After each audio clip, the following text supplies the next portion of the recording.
안녕하세요. 반갑습니다. 오늘은요, 부모와 학생 간의 공감 대화와 성장에 대해서 말씀드리도록 하겠습니다. 어떻게 효과적으로 소통하고 어떻게 실천할지 알려드릴게요. 공감 대화의 이해가 중요하죠. 서로 대화를 같이 주고받는 가운데 잘 들어주고 또 잘 인정해주고 또 자기를 좀 이해하는 중요성이 필요하죠. 내가 감정이 어떤 감정인지, 난 어떤 상태인지. 그리고 또 하나는요, 상대방 입장을 좀 더 이해하는 역지사지의 입장이 필요하죠. 또 눈높이도 맞춰야 되겠고요. 갈등이 생길 수밖에 없습니다. 왜냐하면 서로 다른 생각을 가지고 있기 때문에. 하지만 그 갈등에 있어서 어떻게 감정을 조절해서 이걸 바탕으로 어떻게 성장할지를 봐야 되고요. 성장을 촉진하는 부모 역할은 바로 끊임없이 지지하고 격려하고 적절한 어떤 그 가이드라인을 제공해 주고요. 또 하나는 한편으로는 자율성과 한편으로는 책임감을 같이 부여해 주는 겁니다. 그리고 실천적으로는 어떻게 하면 이렇게 같이 서로 좋은 대화를 통해 성장할 수 있는지에 대해서 한번 나눠보도록 하겠습니다.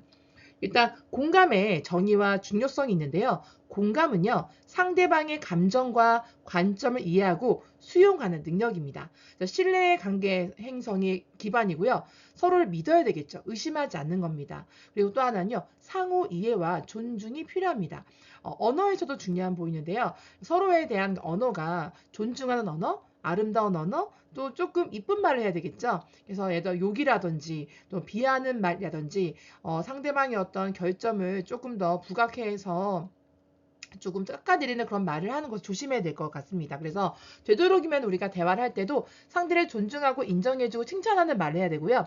그러면서 좀 부드럽게 상대에게 좀 하고 싶은 말들을 끌어나가야 되겠죠. 그래서 갈등 해소와 문제 해결 열쇠는 바로 공감 대화가 필요합니다. 진정한 공감과 가짜 공감의 차이가 있는데요. 진정한 공감은 판단 없이 상대의 감정을 인정하는 것입니다. 아, 그렇구나. 기뻤구나. 슬펐구나. 힘들었겠구나. 그 사람의 말을 그대로 따라하면서요. 감정에 집중해 주고요. 또 하나는 받아들여 주는 겁니다. 그 사람이 화가 났다면, 뭐 기뻤다면 그걸 그대로 어떻게 보면 거울 효과처럼 될 수 있겠죠. 화가 났는데 막 웃는 것이 아니라 화가 났으니까 같이 한번 표정으로라도 그 화난 감정에 대해서도 같이 함께 어떻게 보면은 좀 화를 뭐 더 세게 낼 수 있겠죠. 그다음에 예를 들어서 너무 급하게 막 리액션 하면서 급하게 뭔가 조언하려고 하는 것도 아주 조심스럽습니다. 그래서 어떻게 보면은 본인의 어떤 경험을 이야기는 할 수 있지만 그 본인의 경험과 상대의 어떤 경험에 의한 그 솔루션이 같을 수가 없기 때문에 참고하는 상태로 하라고만 던져주고 스스로 결정할 수 있게 도와주는 겁니다. 그리고 내 마음이 이해돼. 나도 그런 마음일 것 같아. 나도 너의 입장이었으면 그랬을 거야. 라고 하면서 마음을 이해되겠죠. 경청의 힘이 매우 중요합니다. 경청은요, 단순히 듣는 것이 아니라 온전히 주의를 기울이는 것인데요.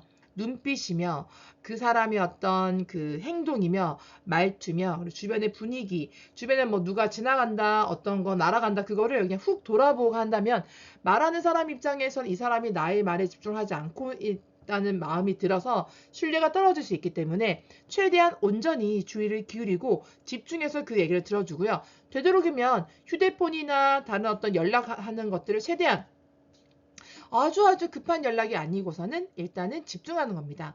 또 하나는요. 어떠한 판단도 없이 있는 그대로 들어야 되고요. 중간에 내가 하고 싶은 말이 있다고 해서 그 말을 딱 끊으면 안 되겠죠.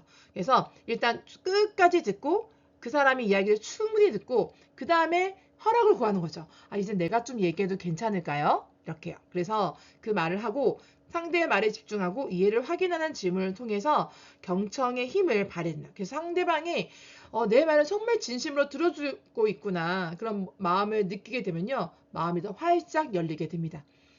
비언어적인 소통의 중요성이 있는데요. 말보다는 더 강력한 메시지를 전달하는 비언어적인 표현인데요. 예를 들어서 의사소통의 한 80%가 비언어적 표현이에요. 예를 들어서 뭐 눈빛을 좀 맞춰준다던가 또 표정을 좀 더 같이 맞춰준다던가 또 몸짓도 같이 맞춰준다던가 목소리 톤과 속도도 그 상대방의 어떤 말하는 분위기와 그 다음에 말하는 내용에 대해서 집중해 주는 겁니다. 그래서 이런 것들을 과정을 거쳐 나가는 것이 어떻게 보면은 비언어적인 소통의 중요성이 되겠죠. 같은 동성의 어떤 사람의 대화라면요, 뭐 다독여주기도 하고, 이렇게 토닥토닥 해주기도 하고, 눈물을 흘리는 경우에는 같이 눈물을 흘려주기도 하죠. 근데 뭐 억지로 눈물을 짜는 건 안 되고요. 진짜 진심으로 그 얘기를 들었을 때 공감이 되면 함께 눈물을 흘리게 되더라고요. 이게 이번에는 자기의 중요성인데요. 자기의 감정을 인식하는 겁니다. 그러니까 어떤 경우에는 너무 충격이 클 때는요, 내 감정이 어떤지를 느끼지 못할 때가 있습니다. 그래서 항상 긍정적으로 살아야 돼, 항상 괜찮아 라고 말을 한 사람들은 더더욱이나 특히 자기의 감정이 지금 슬픈지 화가 나 있는지 모르고 시간이 지나서 늦게 이게 스며들어 나오는 거죠. 그래서 일단 자기의 감정이 어떤지, 그리고 내가 지금 이 감정이 맞는지, 이렇게 감정해도 되는지를 어느 정도는 파악해야 되겠죠. 그래서 사람들은요, 어떤 상황에서 정말 무방비 상태로 뭔가 상대로 하여금 언어적인 폭력을 당한다든지 의심이라든지 모욕이란 말을 듣거나 놀림을 당할 때 순간적으로는 이게 뭐지 하면서 그냥 상대에게 강하게 방어하지 못하는 사람이 있습니다. 그럴 때는 시간이 지나면 내가 그때 좀 기분이 안 좋았었는데 내가 안 좋다고 얘기할 걸 후회하는 거죠. 네, 그래서 그때그때마다 본인의 감정이 어떤지를 한번 이렇게 경험해보고, 내 감정이 지금 어떻지? 나한테 스스로 얘기하는 시간을 스스로 속으로라도 가지면서 나의 감정이 어떤지를 파악하는 게 중요합니다. 그래서 그러면서 소통이 이루어지게 되죠. 그래서 매일매일 나에 대한 감정에 대해 일기를 써도 되고요. 내 감정의 단어를 좀 확장시켜 보는 게 좋겠습니다. 그래서 주변에서 특히 우리 대화를 하실 때도, 집에서도 자녀와 대화하실 때도 감정에 대해서 한번 서로의 감정에 대해서 어떤지를 얘기 나눠보는 것도 참 좋은 기회가 될 것 같습니다. 그리고 솔직한 감정의 표현법인데요. 억누르는 것. 정말 감정을 되게 억누르고 참고, 왜냐면 상대한테 배려한다는 마음으로 꾹꾹 누르고 참으면 나중에 폭발할 수 있습니다. 그래서 건강하게 자기의 감정을 표현하는 것도 배워야 됩니다. 나 지금 좀 아파. 나 지금 슬퍼. 그게 나쁜 것이 아니거든요. 그런 감정을 솔직하게 표현하는 게 좋습니다. 나 지금 되게 마음이 너무 힘들어.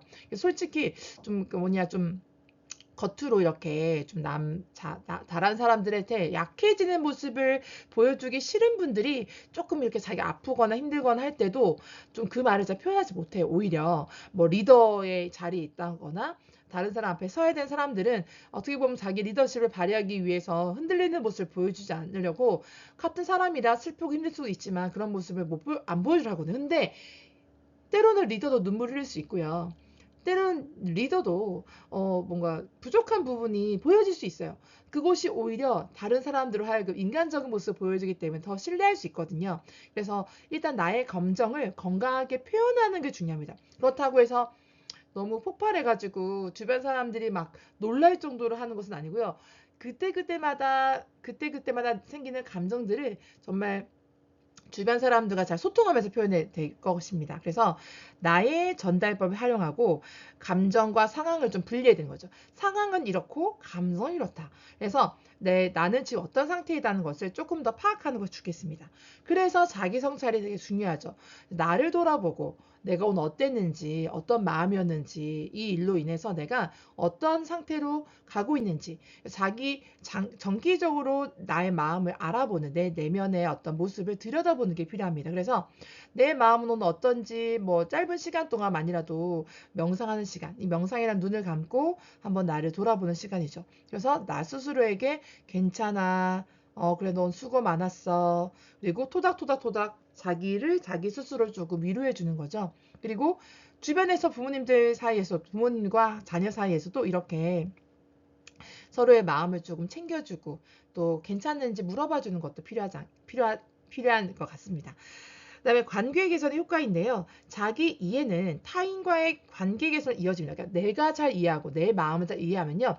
상대방도 잘 이해할 수 있어요. 그래서 나도 저럴 때 마음이 아팠었는데 저 사람 얼마나 마음이 아플까? 이렇게 서로 알아갈 수 있습니다. 그래서 이것이 결국 공감의 능력을 향상시킬 수가 있습니다. 그리고 갈등도 원활하게 해결할 수 있습니다. 그래서 평소에 감정을 많이 억누른 사람일수록 어떤 갈등 상황이 됐을 때 어떻게 이걸 할지 모르는 사람이죠. 그래서 평소에도 그냥 솔직하게 또 부드럽게 자기 자신의 그 감정을 조금 건강하게 드러내는 훈련을 해야 되겠습니다. 부모 자녀간 효과적인 대화법은요, 상대방의 입장에 생각하는 겁니다.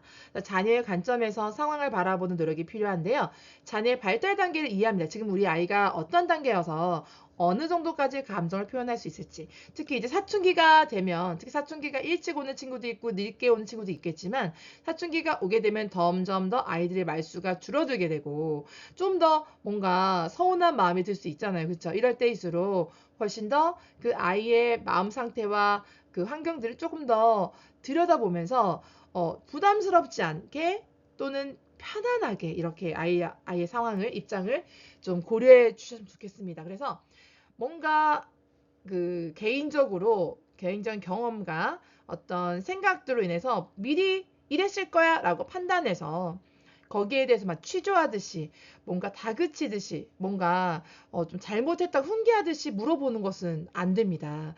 아주 위험해요. 아이들의 마음을 다치게 할 수 있습니다. 그래서 아, 나는 그럴 때 이렇게 했을 것 같아. 나라면 이럴 것 같아. 라고 해서, 어떻게 보면은 아이의 어떤 생각과 판단을 그대로 뭔가, 그거 자체를 분석해서 정하기보다도 그냥 공감할 수 있는 또는 부모님의 어떤 생각들을 그냥 있는 그대로 그냥 나는 이랬었어, 나의 경험이 이랬었어 라고 얘기해 주는 것이 아이한테는 또 본인의 생각과 본인의 환경과 본인의 성격과 등등을 종합해서 본인 스스로 또 결정 내릴 수 있는 그런 기회가 되기 때문에 상대방의 입장을 좀 생각해서 말을 하는 거, 대화하는 게 필요하겠습니다. 또 하나는요, 감정 읽기와 공감 표현하기인데요. 자녀의 감정을 인정하고요. 그다음에 공감적으로 반응해야 됩니다. 그래서 속상했구나, 어우 그랬구나, 또 어우 눈을 마주쳐 주고요. 고개도 끄덕여 주고요. 또 하나는 그런 상황이라 힘들었겠다. 와, 너무 어떻게 그걸 버텼니? 어떻게 그걸 이겨냈니? 이렇게 조금 공감해주고 위로해주고 잘했다. 칭찬하는 어떤 말도 해주시고요. 그리고 열린 질문의 활용인데요. 답이 정해진 질문보다는 생각을 좀 확장하는 질문이 매우 효과적이에요. 그래서 왜 그랬어? 보다 어떻게 생각해? 무엇을 배웠니? 어떤 도움이 필요해? 거기서 너는 무엇을 또 깨달았어? 이렇게 뭔가 열린 질문을 하는 겁니다. 되도록이면 또 부드럽게 질문하고요. 또 긍정적으로 생각하게 해주고요. 그다음에 대화를 또 피할 행동이 있어요. 뭐냐면 누구와 누구를 비교해서 너는 얘는 이런데 넌 왜 그렇니? 라고 비교하는 거 안 되고요. 또 이렇게 해야 돼? 설교 안 되고요. 조언을 하는데 폭격하는 거. 조언의 폭격도 안 됩니다. 너무너무 지금 이거는 진짜 상대에게 아주 언어적인 폭력이 될 수 있어요. 그 다음에 감정을 무시하는 거? 지금 상대방이 슬퍼하거나 상대방이 지금 화가 나 있는 거를 그냥 생각하지 않고 그냥 본인의 생각만 그대로 전달하는 것은 너무나 상대로 하여 감정을 무시하게 되는 거죠. 꼭 사람을 뭐 폭력으로 학대해서 이렇게 힘들게 하는 것이 아니고요. 그 사람의 언어를 통해서도 그 사람의 어떤 마음을 엄청 다칠 수 있게 할 수 있습니다. 그리고 공감하지 못해서 배려하지 못해서 나오는 그 언어와 그 언어의 그 대화의 어떤 그 내용들 자체만 가지고도 어떻게 이런 말을 나한테 할 수 있지? 나중에 나를 대해서 어떻게 생각한 거야? 라고 하면서 오히려 상대가 더 큰 상처를 받을 수가 있어요. 그래서 비난과 비교, 훈계와 설교, 조언의 폭격, 그리고 감정을 무시하는 것은 아주 피해야 될 부분입니다. 아시겠죠? 꼭 기억해 주세요. 갈등 상황에서의 대화의 전략인데요. 일단 갈등의 원인을 이해해야 됩니다. 갈등의 표면적인 이유와 근본적인 원인을 구분해야 되죠. 발달 단계별로 갈등할 수 있어요. 갈등의 어떤 종류가 달라질 수 있고요. 뭐 먹는 것 때문에 뭐 게임하는 것 때문에 친구 관계 때문에 뭐 갈등할 수 있죠. 부모님들이 원하는 어떤 아이의 어떤 삶의 태도가 있는데 아이가 그걸 벗어날 때 갈등이 생길 수 있고 걱정되기 때문에 잔소리할 수 있겠는데 아이 입장에서는 너무 부모님이 자기를 너무 아이 취급한다라고 생각해서 오히려 그것이 자기를 무시한다 생각할 수도 있거든요. 때로는 발달 단계별로 아이의 어떤 성장에 따라서 그 아이의 어떤 자율성과 그 다음에 그 아이의 어떤 책임감을 또 부여하면서 그리고 좀 존중해 주면서 차츰차츰 발달시켜가는 과정이 필요합니다. 그리고 감정의 조절의 중요성인데요. 감정이 너무 격할 때는 눈물도 나고 화도 나고 소리를 지르게 되고 뭐 어떤 물건 던진 사람도 있어요. 자기가 뭐 되게 감정을 어떻게 할지 몰라가지고. 그래서 이럴 때는 대화를 잠시 멈추면서 서로 갈등이 더 격화되어 가지고 막 소리가 커질 때는 그럴 때 조금 멈춰서 조금 돌아보고 이 상황을 조금 더 객관적으로 바라보며 감정을 추스리는 시간이 필요합니다. 이럴 때는 좀 시간을 두고 좀 생각해 보자. 좀 이따가 얘기해 볼까? 잠시 우리 대화를 멈출까? 그리고 호흡을 또 한번 3번 심호흡을 하면서 대화를 이어가고 좀 천천히 말하면서 네. 하고요. 또 문제 해결의 중심의 대화법은 비난이 아니고 해결책을 함께 찾는, 우리 함께 이거를 어떻게 해결할지 한번 찾아볼까? 어떻게 하면 좋을까? 어떻게 이걸 하면 좋을까? 이렇게 질문하면서 해 나가야 되겠죠. 그래서 뭐 이랬잖아. 이래서 이런 것이 너 때문이야. 라고 해서 뭔가 상대의 어떤 행동에 대해서 깊이 생각하지 않고 그 결과만 보고 그냥 다그친다면 상대는 되게 상처를 받기 때문이죠. 그래서 좀 대화를 시도해야 되고요.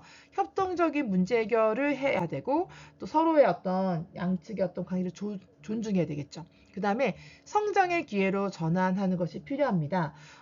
갈등 관계가 때로는요, 각자의 어떤 소통의 능력이라든지 상대를 이해하는 능력들이 또 새롭게 또 발견할 수 있는 자양분이 될 수 있기 때문에 갈등이 매번 나쁜 것은 아닙니다. 필요한 갈등이 있어요. 그리고 배움의 포인트를 또 찾아야 됩니다. 그리고 갈등 후에는 대화를 또 서로 나누어야 되겠죠. 그래서 서로 배워가며 서로 또 어떤 부분이 또 포인트가 되었는지를 알아가는 것도 필요하겠습니다. 그리고 갈등하고 난 이후에도 대화를 서로 풀어나가는 것이 필요하겠습니다. 이때도 마찬가지로 상대를 좀 이해하고 또 신뢰하는 과정이 쌓여야 되는데 좀 뭔가 신뢰하지 않고 뭔가 의심하고 뭔가 스스로 판단하면서 꼬리에 꼬리를 무는 소설을 쓰다 보면 더 갈등이 깊어지거든요. 이럴 때는 좀 솔직하게 진실되게 서로의 마음을 나눠보는 것도 되게 중요하게 되겠습니다.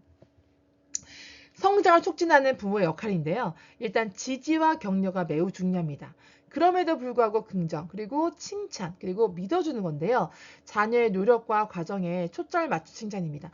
그러니까 부모님이 보시기에는 부족할 수 있죠. 아, 왜 우리 때보다 아이들이 더 힘들어하지? 이것도 힘들어. 이거 못하면 어떡하는 거야? 이렇게 뭔가 그렇게 좀 생각하실 수 있는데, 우리 아이들의 그 상황과 상태와 또 우리 부모님들이 사셨을 때 그 환경과 지금 좀 많이 다르잖아요. 그래서 어떻게 보면 그 자녀가 어떻게 노력했는지, 어떤 과정이 어떻게 고민했을지를 조금만 더 그 아이의 눈높이에서 그 생각해 주시면서 칭찬해주고 격려해주고 또 다음을 기대해주는 말씀 해주신다면 너무 좋을 것 같고요. 감정적으로 안정감이죠. 난 너를 믿고, 난 널 신뢰해, 난 너가 잘할 걸 믿어. 안정적으로. 그리고 자신감 있게 갈 수 있도록 도와주시고요.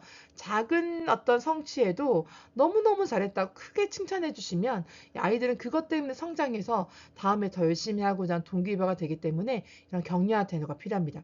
또 하나는 적절한 경계가 설정하는데요. 무조건 풀어놓는 것이 중요한 것이 아니라 아이와 어떤 대화를 통해서 명확한 규칙과 선, 그리고 일관된 기준을 제시해야 되고요. 행동의 결과를 가지고 어떤 경험하게 하는 거죠. 예를 들어서 아이가 어떤 선택을 하고 싶어 하고 거기에 대해서 책임질 수 있게 하면서 그 경험을 통해서 아, 내가 다음에는 이렇게 하면 안 되겠다. 본인의 경험을 통해서 새롭게 어떤 그 발전하는 기회 될 수 있잖아요. 그러니까 뭐 때를 쓰거나 하고 싶어 이것과 시켜줘 뭐라고 할 때가 있는데 그럴 때 때로는 판단하시기에 어느 정도는 허용이 되는 범위라고 한다라고 한다면 한번 경험하게 해주시고 그 결과가 실패가 나왔든 성공이 나왔든 그 결과에 따라서 아이가 그 다음 스텝을 쭉 계획할 수 있게 도와주시는 거죠. 상황에 맞는 유연한 경계가 조정됩니다. 그래서 때로는 너무 강하게 딱 칼처럼 끊는 것보다는 유연하게 대화를 하면 조금은 그 여유를 주시는 게 좋고요. 자율성 존중과 책임감 기우기인데요. 어떻게 하길 원하니? 라고 해 선택권을 주시고요. 거기에 대한 결정하고 난 이후에는 나름대로는 책임감을 가질 수 있고 완료할 수 있게 해야 되기 때문에 과제를 제공해야 되죠. 하지만 이 과제가 너무 과도 안 되고 너무 적어도 안 되고 그 아이의 연령에 맞는 적절한 과제를 제공해야 되고요. 스스로 문제 해결할 수 있는 기회를 또 마련해야 됩니다. 그래야지만 아이가 성장하기 때문이죠. 무조건 답을 다 주고 이렇게 이렇게 하면 돼 라고 딱 뭔가 딱 정해 주시게 되면 그걸로 인해서 아이는 되게 답답함을 느낄 수 있기 때문에 좀 블랭크 빈 부분을 만들어 주셔서 이 어떤 한 빈 부분을 아이가 채워나갈 수 있게 해주셔야 됩니다. 실패를 통한 학습 기회가 제공이 필요한데요. 사실은 실패했다고 너무 비난하지 마시고 또 다음에 할 수 있어 괜찮아 너무 잘했어 라고 해서 안정적인 환경, 지지한 환경을 만들어 주셔야 되고요. 또 실패의 경험을 통해서 배울 점이 무엇인지를 찾아보게 하는 분석하는 어떤 기회도 가지면 좋을 것 같고요. 그리고 회복 탄력성을 키우는 성장 기회죠. 그러니까 실패를 했지만 물론 기대가 컸으면 실망도 크잖아요. 그러나 다음에는 더 잘할 수 있을 거야라는 거, 또 이걸 통해서 배운 걸 다음엔 다르게 적용해서 더 잘해야 할 거야라는 그런 성장의 기회로 만들어 주시는 것이 좋겠습니다. 자녀의 자기 주도성을 키우기 위해 첫 번째, 자기 결정권을 존중해 줘야 됩니다. 선택의 기회를 제공하죠. 예를 들어 양말을 신다 했을 때 파란 양말, 노란 양말, 빨간 양말 있어요. 그 양말 세 개가 있어요. 그거 중에 오늘 이거 신어 이렇게 한다보다는 세 개 중에 너가 원하는 게 어떤 양말 색깔이야? 라고 물어볼 수 있잖아요. 그쵸? 네. 그리고 뭐 평소에 또 아이가 스스로 결정할 수 있게 하는 거죠. 뭐 음식을 떠먹을 때도 예를 들어서 뭐 떠주는 것보다는 본인이 자기가 스스로 먹을 만큼만 떠줄 수 있게. 대신에 규칙은 남기지 않기 뭐 이런 거죠. 그리고 선택의 기회 제공, 의견을 존중해주고 아이가 어떤 의견을 제시할 때 그거에 대해서 어느 정도 허용할 수 있다면 해주는 게 좋겠죠. 결정의 결과에 대한 경험도 시켜주시고 자신의 목소리 를 찾을 수 있게 도와주시고 그러면서 독립적인 발달을 지원해 주는 겁니다. 스스로 결정할 수 있게 판단할 수 있게 그리고 도전할 수 있게 해주는 거죠. 그런 것이 늘어날수록 훨씬 더 아이의 자기 주도성이 커지게 되고요. 묘포 설정과 계획도 중요합니다. 시간을 잘 촘촘하게 설계를 하는 거죠. 그래서 그 하루 일과 시간표 세우기, 뭐 일주일 시간표 세우기, 한 달 시간표 세우기 또는 요일별 시간표 세우기 해가지고요. 나름대로는 단계별로 목표를 세우고 거기에 시간별로 무엇을 해야 될지가 중요하죠. 한 예로 뭐 부모님들도 뭐 느끼셨겠지만 경험이 있으시겠지만 여름방학, 겨울방학 때 그 방학 하루 생활 시간표를 그림을 그리라고 하는 거 있잖아요. 전 어릴 때 그거 동그라미 그려가지고 막 되게 매일매일 어떻게 그 방학 동안 보낼지를 그림 그렸던 기억이 나거든요. 그래서 그런 것들처럼 아이들이 조금 재미나게 그림도 그려가면서 글로 써가면서 나름대로는 무엇을 하고 싶은지 부모님과 함께 이런 계획과 목표를 세워보는 과정을 같이 해봐도 되게 좋을 것 같아요. 내적 동기부여인데요.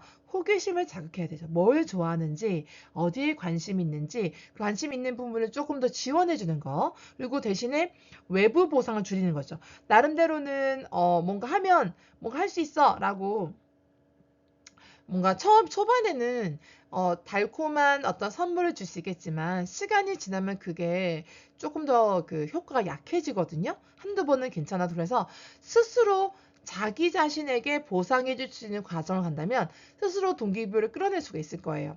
예를 들어서 뭐 그런 거 있잖아요. 그 직장 생활 하신 분들이 첫 월급 타고 본인이 그 직장 생활 너무 힘들었지만 그 직장 생활을 잘 버티기 위해서 내가 내 돈으로 나한테 선물을 줄 거야. 그래서 다음번에 잘 버티면 내가 내 돈으로 나한테 이걸 줄 거야. 이렇게 하면서 뭔가 동기부여를 스스로 하시는 분도 계십니다. 그래서 이런 과정도 아이들한테 필요하지 않을까 싶고요. 과정의 즐거움도 깨달아야 되고 자발적으로 스스로 하고 싶어 나 할래 라고 하는 거죠. 예를 들어서 그 집에서 어디 그 모임이 있어가지고 가족과 함께 같이 가야 되는데 그 가족과 같이 가는 그 모이는 그 장소가 거리가 멀다 보니까 때로는 아이들 가기 싫어하는 억지로 끌고 갈 수가 있을 수 있잖아요. 그런데 아이들이 스스로 나도 갈래 참여하고 싶어라고 할 수 있는 동기부여였던 요소를 말해줬을 때 아이들이 기쁘게 같이 참여할 수 있는 것도 있었습니다. 그런 것도 하나 예가 되지 않을까 싶고요. 자기 효능감의 향상인데요. 성공의 경험도 필요하고 나도 할 수 있다라는 그래서 처음부터 너무 높은 목표를 잡아서 너무 하기 어려운 부담스러운 목표를 잡아서 하는 것보다도 성취하기에 좀 용이한 즐겁게 해낼 수 있는 그런 것들을 한 개, 두 개, 세 개 늘려가면서 아이들이 그런 경험을 통해서 더 다음 도전을 할 수 있게 되거든요. 긍정적인 자기 대화 그리고 필요하고 작은 성취도 인정해줘 칭찬해주는 과정이 있으면 아이들 자기 주도성도 기를 수가 있습니다. 가족 소통의 활성화 방법인데요. 일단 매일 또는 주일에 정기적으로 서로 대화하는 시간을 가진 거죠. 뭐 밥을 같이 먹을 때, 간식을 먹을 때 있을 수 있고요. 그럴 때는 되도록이면 미디어나 이런 거 다 끊고 온전하게 그 대화에 집중해야 되겠죠.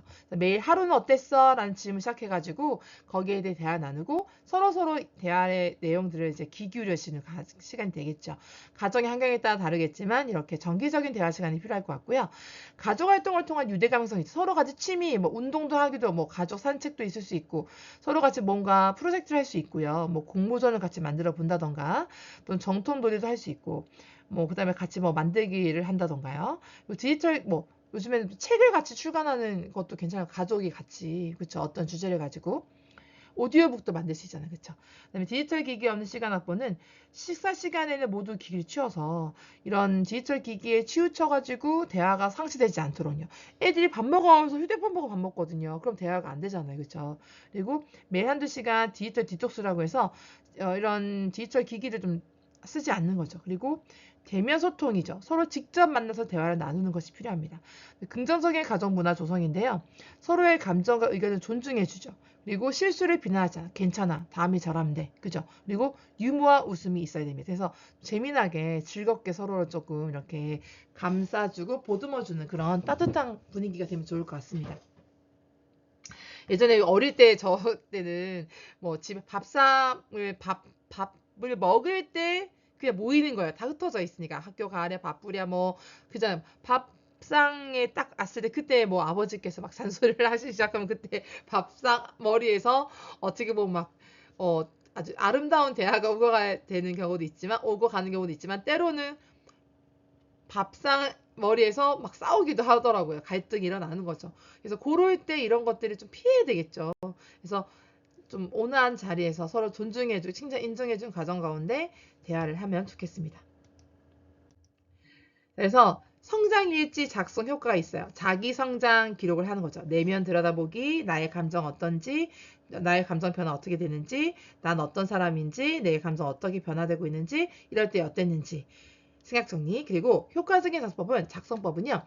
정기적인 시간 확보해요. 내가 쓸 시간. 그리고 솔직한 감정을 표현해줘. 나만 보는 거예요. 그리고 질문도 하려고 괜찮았어 너? 이렇게 그림과 도표도 그리고 나름대로는 일관성 있게 계속 꾸준하게 하면 제일 좋겠습니다. 그리고 감사일기도 되게 좋아요. 매일매일 감사한 것들 써내면요.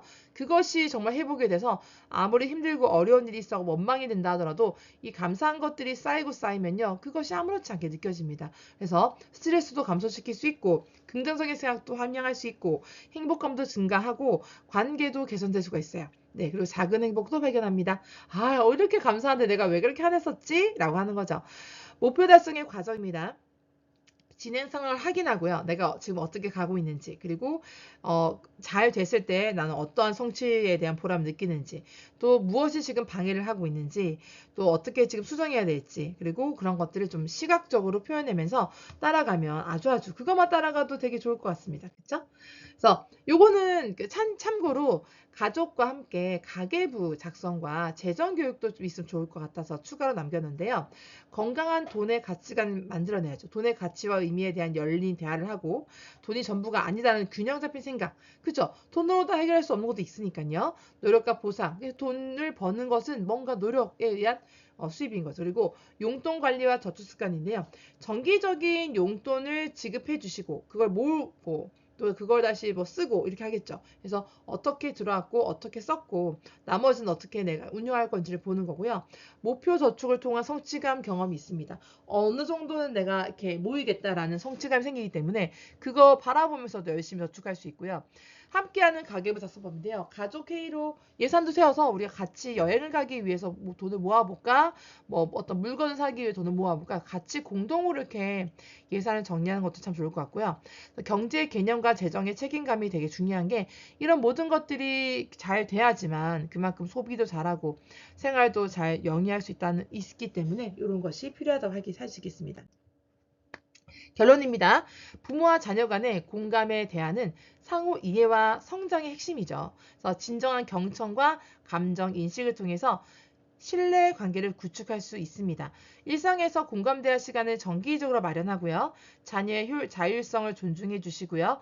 적절한 경계를 설정해 주시고요. 성장 일지와 가계부 작성을 통해서 자기 성찰 습관, 내가 오늘 뭐 샀는데 왜 그랬을까 하는 거죠. 네, 그리고 디지털 기기 없는 시간에 온전하게 가족과 대화 나누는 시간을 가지면 좋겠습니다. 매일도 괜찮고 뭐 일주일에 두세 번이나 한 번이나. 그래서 작은 변화부터 시작해서 지속적인 실천이 가족관계 개선의 첫걸음입니다. 오늘 배운 내용 하나씩 꼭 실천해 보시길 바라겠습니다. 감사합니다.